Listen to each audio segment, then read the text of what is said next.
Olá, boa noite. Seja muito bem-vindo, seja muito bem-vinda ao Centro Espírita Morada Cristã. É uma alegria imensa ter você conosco para mais este instante de recolhimento e preparo para o atendimento espiritual, por meio das preces intercessoras. Que este momento de luz toque o seu coração e envolva seu lar em paz e serenidade.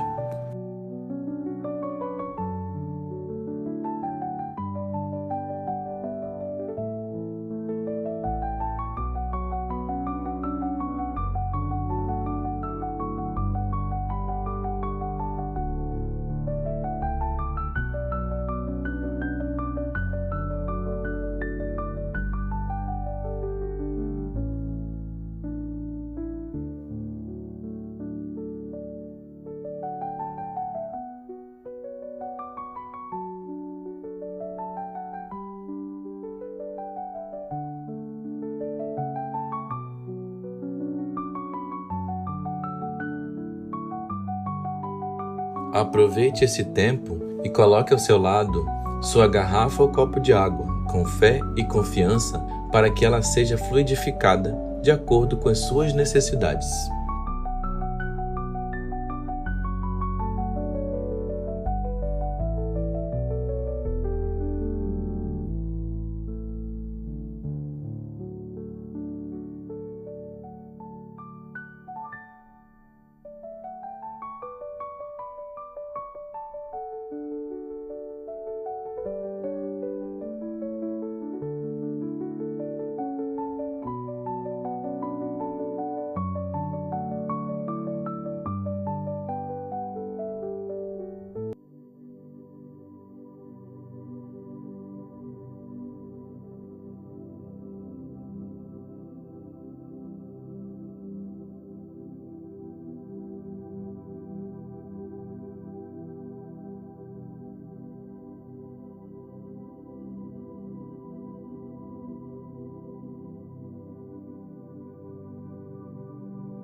Hoje daremos início ao nosso tratamento com a leitura do capítulo 30 do livro Boa Nova, psicografado por Chico Xavier pelo espírito de Humberto de Campos, editora FEB, cujo título é Maria.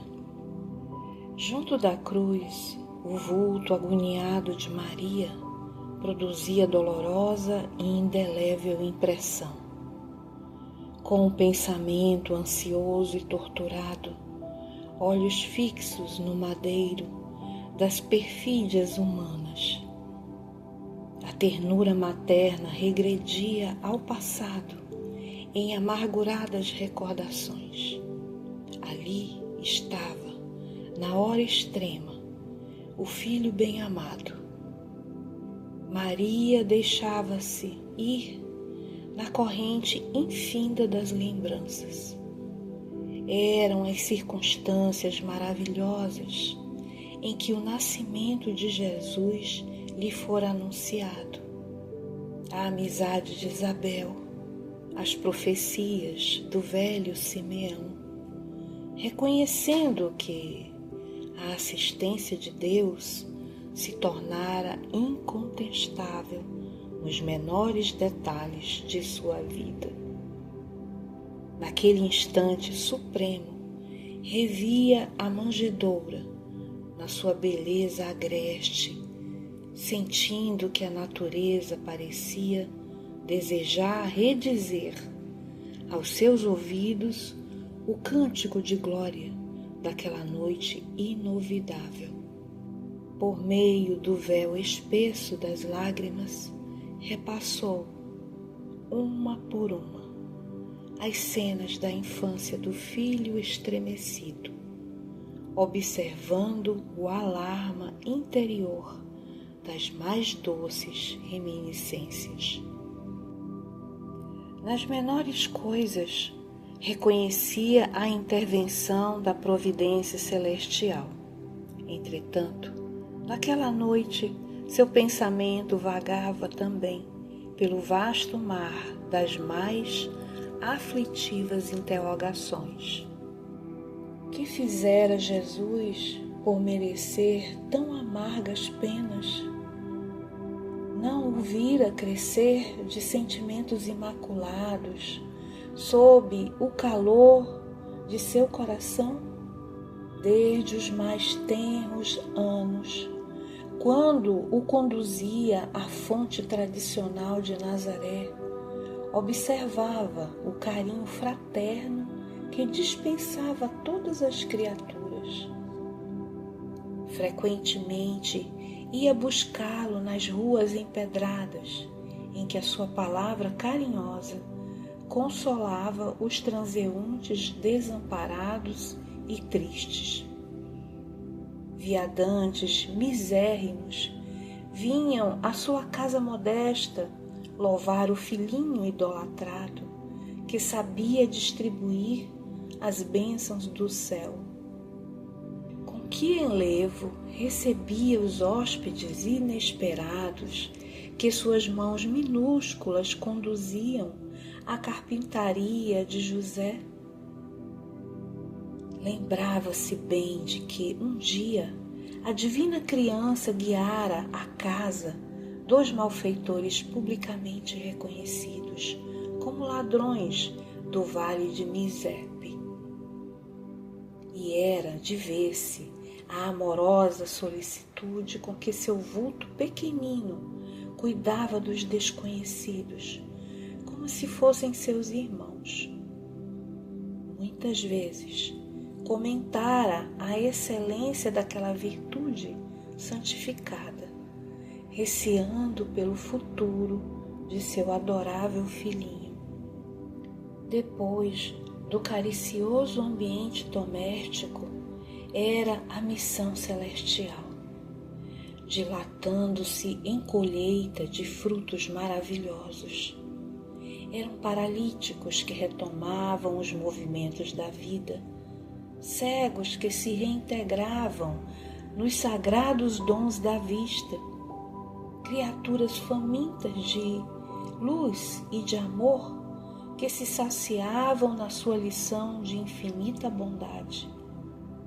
Que profundos desígnios haviam conduzido seu filho adorado à cruz do suplício?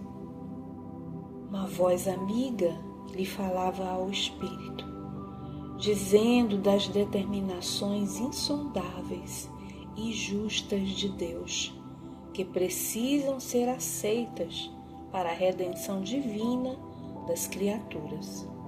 Seu coração rebentava em tempestade de lágrimas irreprimíveis. Contudo, no santuário da consciência, repetia a sua afirmação de sincera humildade: faça-se na escrava a vontade do Senhor. De alma angustiada, notou que Jesus atingira o último limite dos padecimentos inenarráveis. Alguns dos populares mais exaltados multiplicavam as pancadas, enquanto as lanças riscavam o ar em ameaças audaciosas e sinistras. Ironias mordazes eram proferidas a esmo, dilacerando-lhe a alma sensível e afetuosa. Em meio a algumas mulheres compadecidas que lhe acompanhavam um angustioso transe, Maria reparou que alguém lhe pousara as mãos de leve sobre os ombros. Deparou-se-lhe a figura de João, que, vencendo a pusilanimidade criminosa em que haviam mergulhado os demais companheiros, lhe estendia os braços amorosos e reconhecidos. Silenciosamente, o filho de Zebedeu abraçou-se àquele triturado coração maternal. Maria deixou-se enlaçar pelo discípulo querido e ambos, ao pé do madeiro, em gesto súplice, buscaram ansiosamente a luz daqueles olhos misericordiosos no cúmulo dos tormentos. Foi aí que a fronte do divino supliciado se moveu vagarosamente, revelando perceber a ansiedade daquelas duas almas em extremo desalento. Meu filho, meu amado filho, exclamou a Marte em aflição, diante da serenidade daquele olhar de melancolia intraduzível. O Cristo pareceu meditar no auge de suas dores, mas, como se quisesse demonstrar no instante derradeiro a grandeza de sua coragem e a sua perfeita comunhão com Deus, replicou, com um significativo movimento nos olhos vigilantes: Mãe, eis aí teu filho.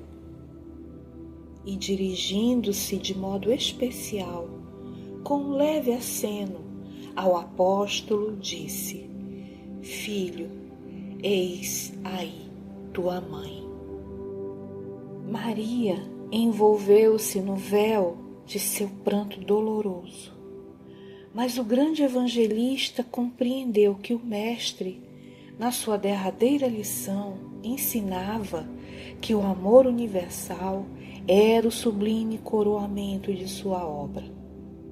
Entendeu que, no futuro, a claridade do reino de Deus revelaria aos homens a necessidade da cessação de todo egoísmo e que, no santuário de cada coração, deveria existir a mais abundante cota de amor, não só para o círculo familiar, senão também para todos os necessitados do mundo, e que, no templo de cada habitação, permaneceria a fraternidade real, para que a assistência recíproca se praticasse na terra sem serem precisos os edifícios exteriores consagrados a uma solidariedade claudicante.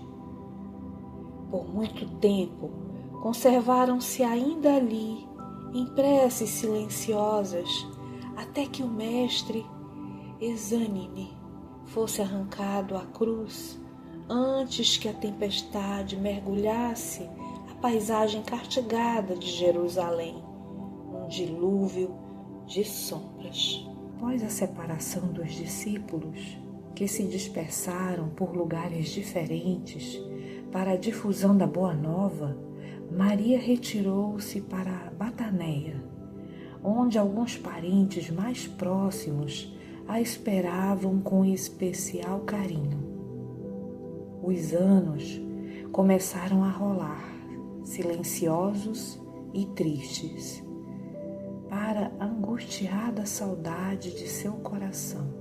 Tocada por grandes dissabores, observou que, em tempo rápido, as lembranças do filho amado se convertiam em elementos de ásperas discussões entre os seus seguidores. Na Bataneia, pretendiam-se manter uma certa aristocracia espiritual, por efeito dos laços consanguíneos que ali aprendiam, em virtude dos elos que a ligavam a José. Em Jerusalém, digladiavam-se os cristãos e os judeus, com veemência e acrimônia. Na Galileia, os antigos cenáculos simples e amoráveis da natureza estavam tristes e desertos. Para aquela mãe amorosa, cuja alma digna observava que o vinho generoso de Caná se transformara no vinagre do martírio. O tempo assinalava sempre uma saudade maior no mundo e uma esperança cada vez mais elevada no céu. Sua vida era uma devoção incessante ao rosário imenso da saudade, às lembranças mais queridas. Tudo que o passado feliz edificara em seu mundo interior revivia na tela de suas lembranças, com minúcias somente conhecidas do amor, e lhe alimentavam a seiva da vida. Relembrava o seu Jesus pequenino, como naquela noite de beleza prodigiosa em que o recebera nos braços maternais, iluminado pelo mais doce mistério. Figurava-se-lhe escutar ainda o balido das ovelhas que vinham apressadas a cercar-se do berço que se formara de improviso, e aquele primeiro beijo feito de carinho e de luz. As reminiscências envolviam a realidade longínqua de singulares belezas para o seu coração sensível e generoso. Em seguida, era o rio das recordações desaguando sem cessar na sua alma rica de sentimentalidade e ternura. Nazaré lhe voltava à imaginação com as suas paisagens de felicidade e luz. A casa singela, a fonte amiga, a sinceridade das afeições, o lago majestoso e, no meio de todos os detalhes, o Filho adorado, trabalhando e amando, no erguimento da mais elevada concepção de Deus entre os homens da terra. De vez em quando parecia vê-lo em seus sonhos repletos de esperança. Jesus lhe prometia o júbilo encantador de sua presença e participava da carícia de suas recordações.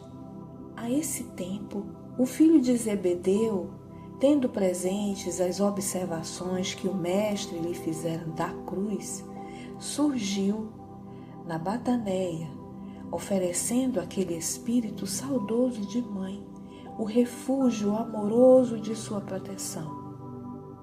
Maria aceitou o oferecimento com satisfação imensa, e João lhe contou a sua nova vida. Instalara-se definitivamente em Éfeso, onde as ideias cristãs ganhavam terreno entre almas devotadas e sinceras.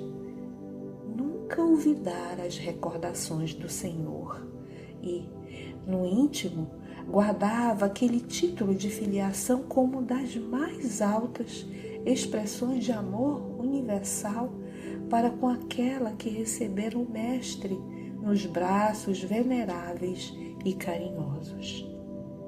Maria escutava-lhe as confidências, num misto de reconhecimento e de ventura. João continuava a expor-lhe os seus planos mais insignificantes. Levá-la-ia consigo. Andariam ambos na mesma associação de interesses espirituais.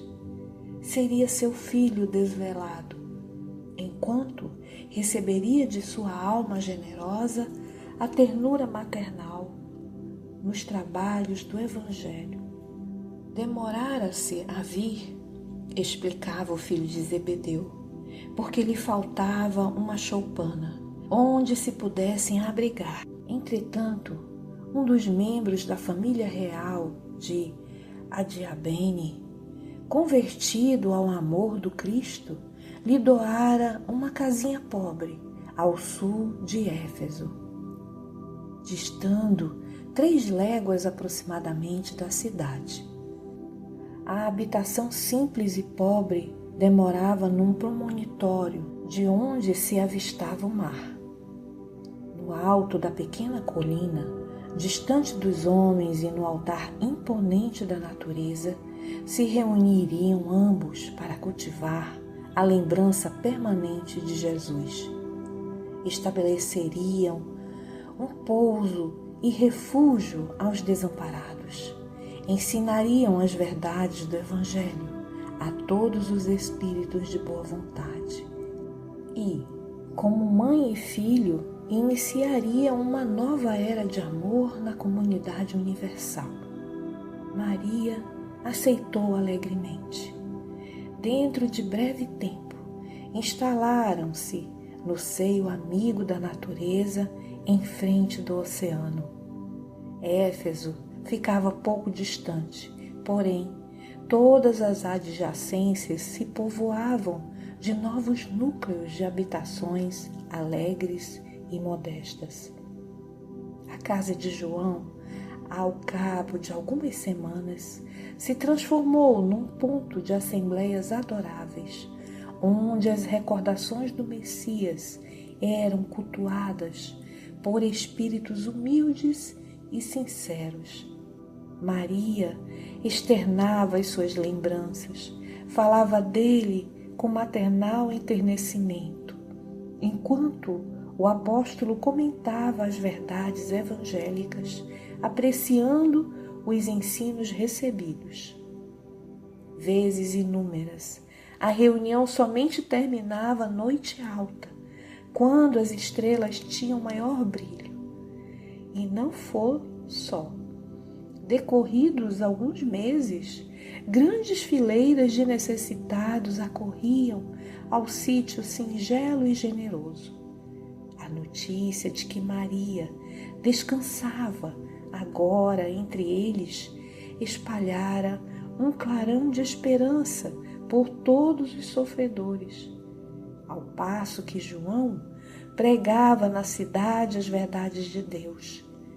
Ela atendia no pobre santuário doméstico aos que a procuravam, exibindo-lhe suas úlceras e necessidades. Sua choupana era, então, conhecida pelo nome de Casa da Santíssima.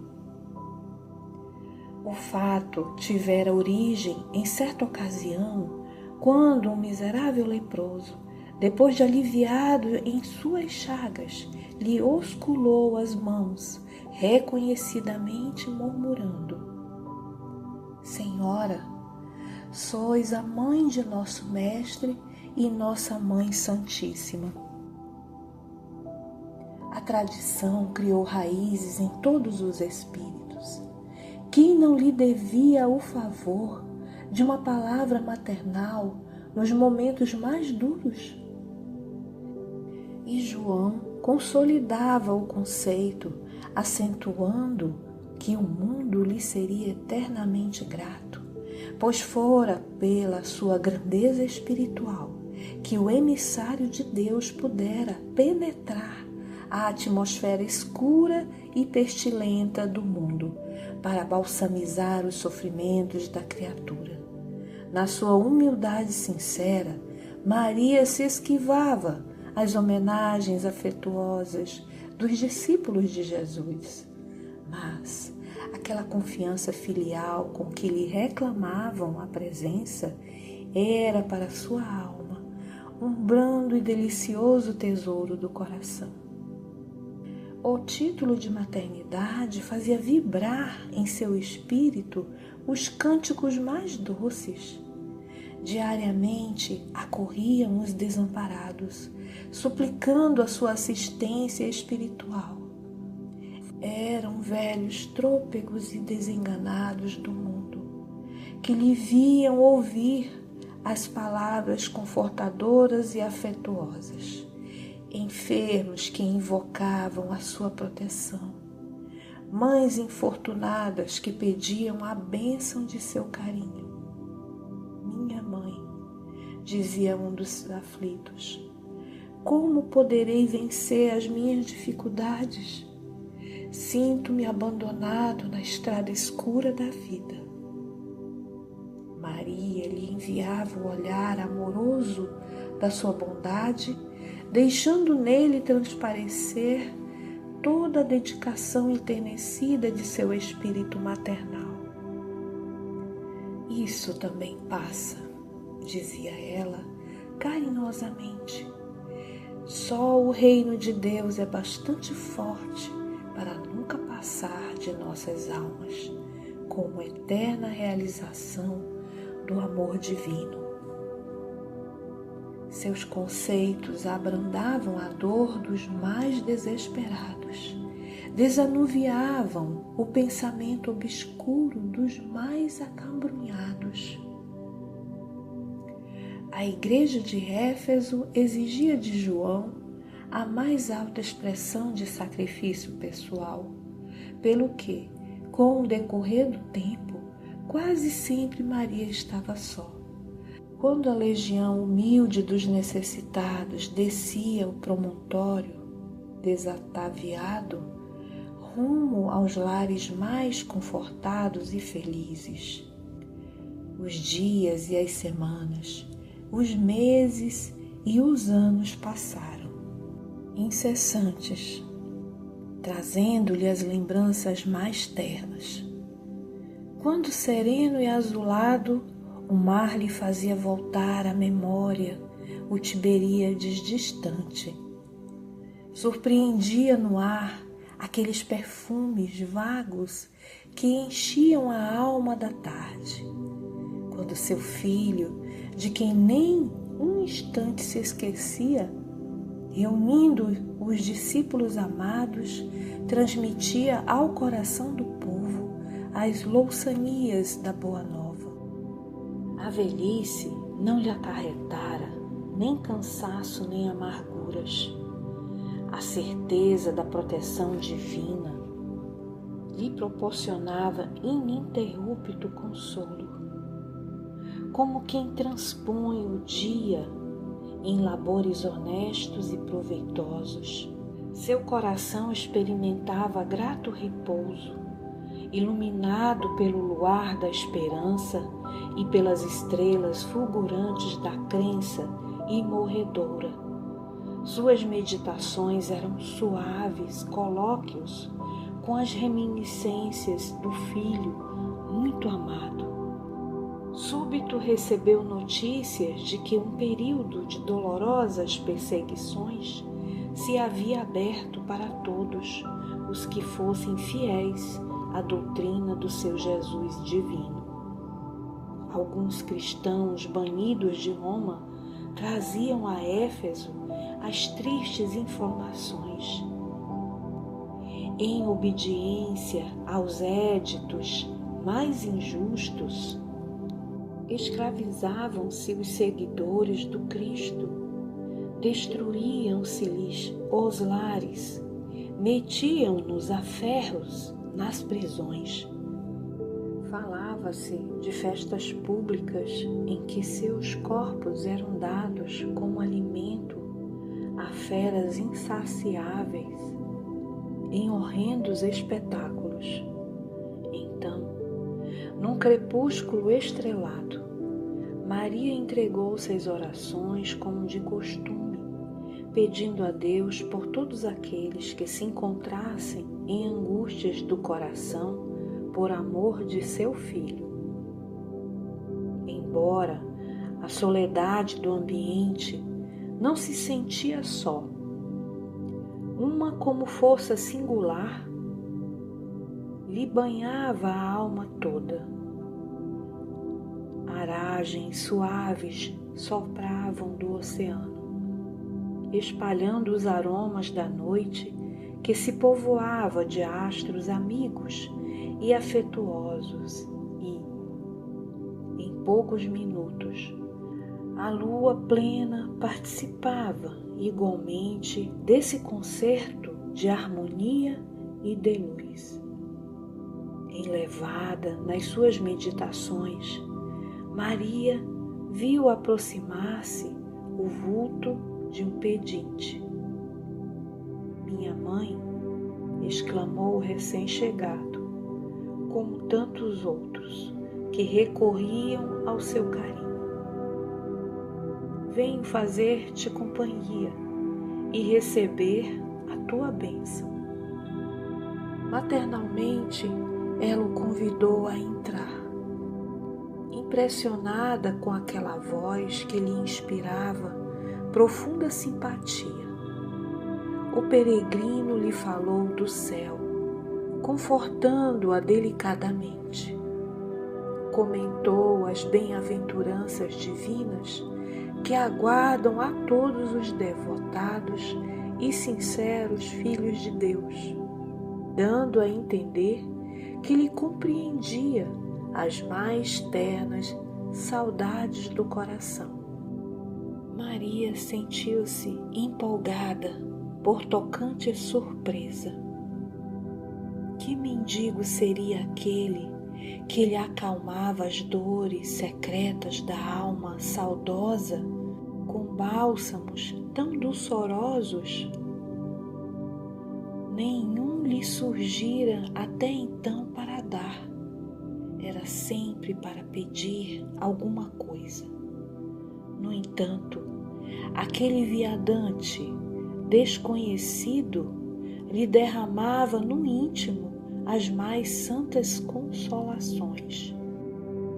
Onde ouvir aquela voz meiga e carinhosa noutros tempos? Que emoções eram aquelas que lhe faziam pulsar o coração de tanta carícia? Seus olhos se emudeceram de ventura, sem que conseguisse explicar a razão de sua terna emotividade. Foi quando o hóspede anônimo lhe estendeu as mãos generosas e lhe falou com profundo acento de amor: minha mãe, venha aos meus braços.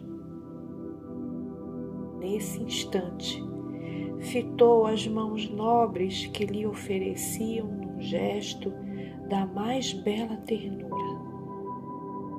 Tomada de comoção profunda, viu nelas duas chagas, como as que seu filho revelava na cruz, e, instintivamente, dirigindo o olhar ansioso para os pés do peregrino amigo, divisou também aí as úlceras causadas pelos cravos do suplício.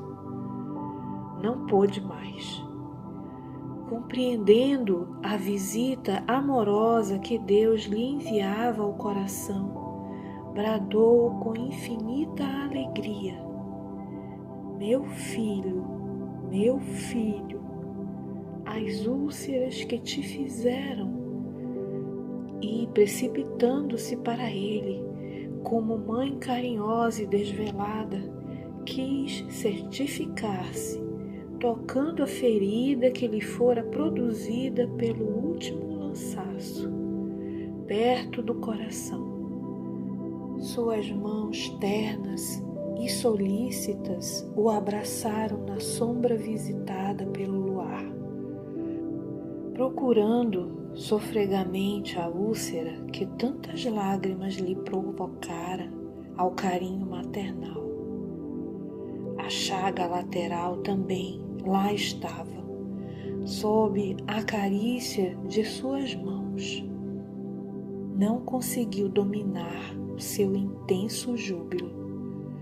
Num ímpeto de amor, fez um movimento para se ajoelhar.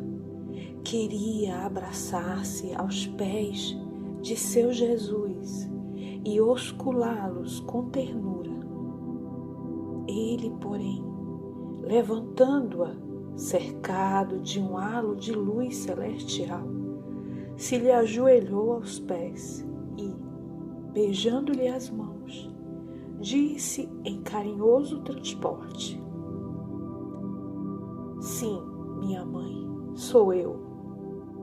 Venho buscar-te, pois meu Pai quer que sejas, no meu reino, a rainha dos anjos. Maria cambaleou, tomada de inexprimível ventura. Queria dizer da sua felicidade, manifestar seu agradecimento a Deus, mas o corpo como que lhe paralisara, enquanto aos seus ouvidos chegaram os ecos suaves da saudação do anjo, qual se a entoassem 1000 vozes carinhosas por entre as harmonias do céu. No outro dia, 2 portadores humildes desciam a Éfeso, de onde regressaram com João, para assistir aos últimos instantes daquela que lhes era a devotada Mãe Santíssima. Maria já não falava. Numa inovidável expressão de serenidade, por longas horas ainda esperou a ruptura dos derradeiros laços que aprendiam a vida material. A alvorada desdobrava o seu formoso leque de luz quando aquela alma eleita se elevou da terra, onde tantas vezes chorara de júbilo, de saudade e de esperança. Não mais via seu filho bem-amado, que certamente a esperaria com as boas-vindas no seu reino de amor. Mas extensas multidões de entidades angélicas a cercavam cantando hinos de glorificação. Experimentando a sensação de se estar afastando do mundo, desejou rever a Galileia com os seus sítios preferidos. Bastou a manifestação de sua vontade para que a conduzissem à região do lago de Genezaré, de maravilhosa beleza.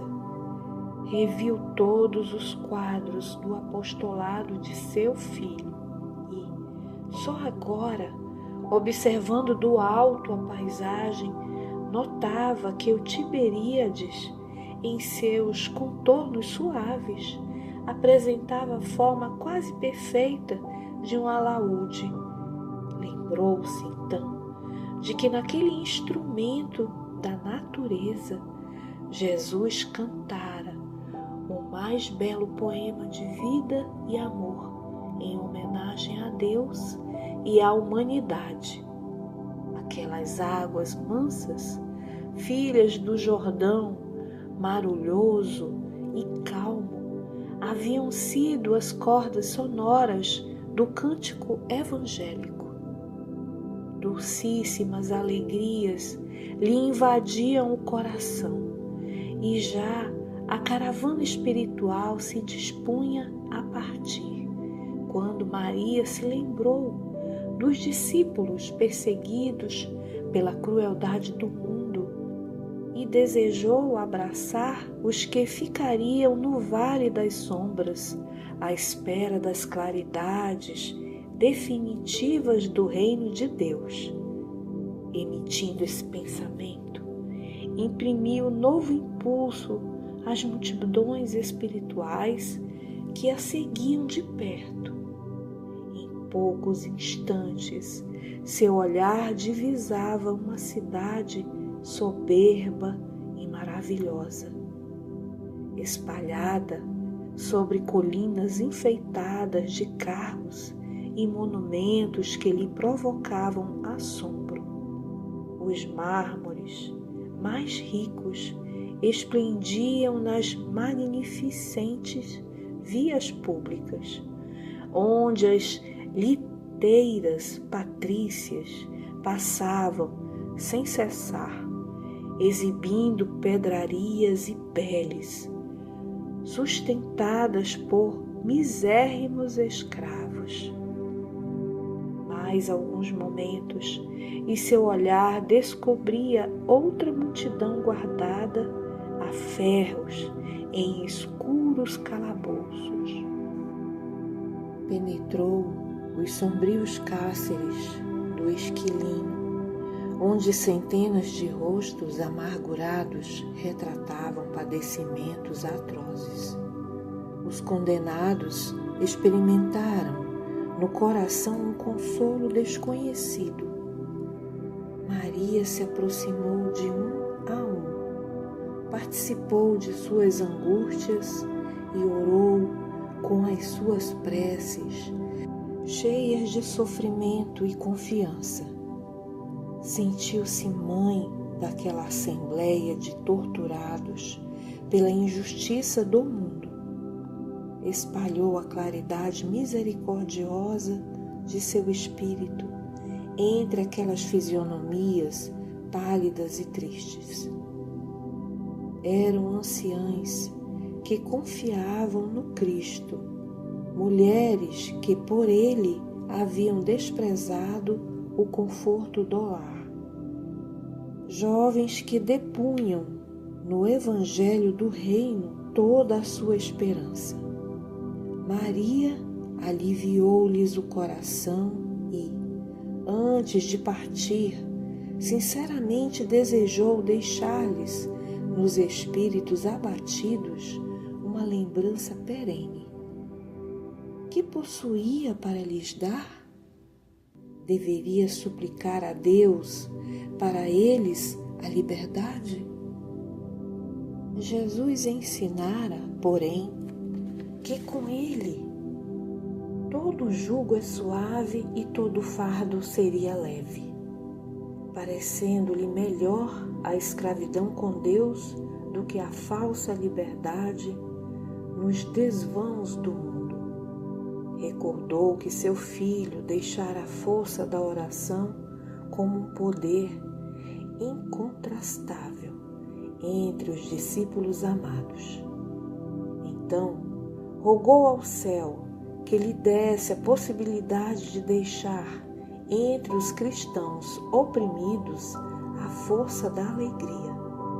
Foi quando, aproximando-se de uma jovem encarcerada, de rosto descarnado e macilento, lhe disse ao ouvido: "Canta, minha filha, tenhamos bom ânimo, convertamos as nossas dores da terra em alegrias para o céu." A triste prisioneira nunca saberia compreender o porquê da emotividade que lhe fez vibrar subitamente o coração. De olhos estáticos, contemplando o firmamento luminoso por meio das grades poderosas, ignorando a razão de sua alegria, cantou um hino de profundo e enternecido amor a Jesus, em que traduzia sua gratidão pelas dores que lhe eram enviadas, transformando todas as suas amarguras em consoladoras rimas de júbilo e esperança. Daí a instantes, seu canto melodioso era acompanhado pelas centenas de vozes dos que choravam no cárcere, aguardando o glorioso testemunho. Logo, a caravana majestosa conduziu ao reino do Mestre a bendita entre as mulheres e, desde esse dia, nos tormentos mais duros, os discípulos de Jesus têm cantado na terra, exprimindo o seu bom ânimo e a sua alegria, guardando a suave herança de nossa Mãe Santíssima. Por essa razão, irmãos meus, quando ouvirdes o cântico nos templos das diversas famílias religiosas do cristianismo, não vos esqueçais de fazer no coração um brando silêncio para que a rosa mística de Nazaré espalhe aí o seu perfume. Que assim seja.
Com serenidade e o pensamento elevado, convidamos você a se conectar com as esferas superiores, unindo-se a nós em oração.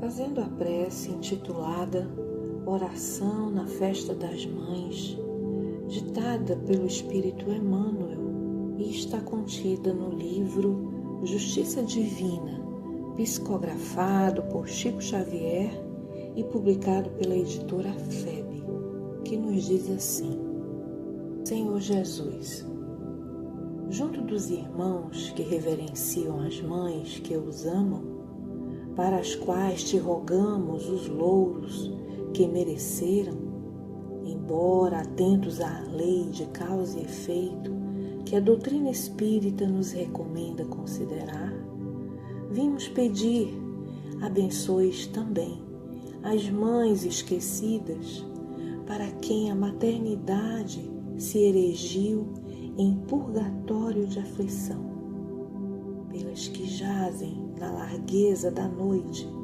conchegando ao peito os rebentos do próprio sangue, para que não morram de frio, pelas que estendem as mãos cansadas na praça pública, suplicando, em nome da compaixão, o sustento que o mundo lhes deve à necessidade, pelas que se refugiam nas furnas da natureza, acomodando crianças enfermas entre as fezes dos animais, pelas que revolvem latas de lixo, procurando alimento apodrecido de que os próprios cães se afastam com nojo, pelas que pintam o rosto, escondendo lágrimas no impulso infeliz de venderem o próprio corpo a corações desalmados, acreditando erroneamente que só assim poderão medicar os filhos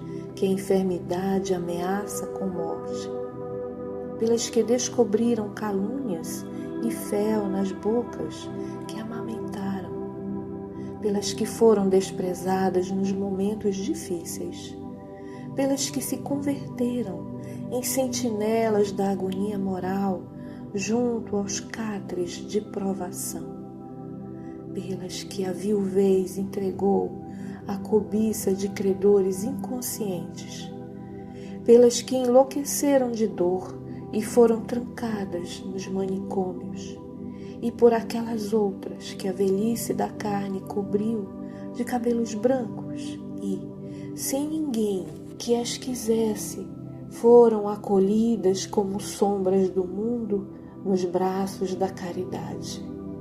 São elas, Senhor, as heroínas da retaguarda, que pagam à terra os mais altos tributos de sofrimento. Tu que reconfortaste a samaritana e secaste o pranto da viúva de Naim, que restauraste o equilíbrio de Madalena e levantaste a menina de Jairo, recorda as filhas de Jerusalém que te partilharam as agonias da cruz, quando todos te abandonaram, e compadece-te da mulher. Que assim seja.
Queridos irmãos e irmãs, vamos seguir agora em recolhimento com o coração agradecido a Deus pela dádiva da vida e pelas bênçãos que muitas vezes em silêncio nos cercam. Este é um momento de oração e profunda reflexão, à luz da mensagem que recebemos. Pense, que transformações podemos fazer para nos aproximarmos dos ensinamentos do Cristo? Agora, você está convidado a fazer uma prece por você, seus entes queridos e por aqueles que precisam de auxílio. Aproveite este instante para harmonizar-se. Entregue-se com confiança à oração sincera, à escuta interior e à luz divina que o envolve neste momento. Se terminar sua prece antes do encerramento desta harmonização, permaneça relaxado, permitindo que essa melodia suave envolva você nos melhores sentimentos.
Queridos amigos e amigas, encerramos mais um momento de preparo por meio das preces intercessoras para o seu atendimento espiritual, cultivando gratidão no coração.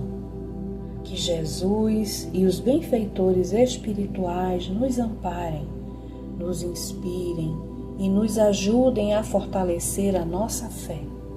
Que sejamos guiados pela serenidade, resignação e disposição sincera de nos melhorarmos. Que tenhamos coragem para mudar e sabedoria para reconhecer o que deve ser mudado. Se Deus assim permitir, nos encontraremos novamente na próxima segunda-feira. Que a sua semana seja iluminada por pensamentos elevados, sentimentos de amor e fraternidade. Receba o nosso abraço carinhoso e fique com o amor de Deus em seu coração. Até breve.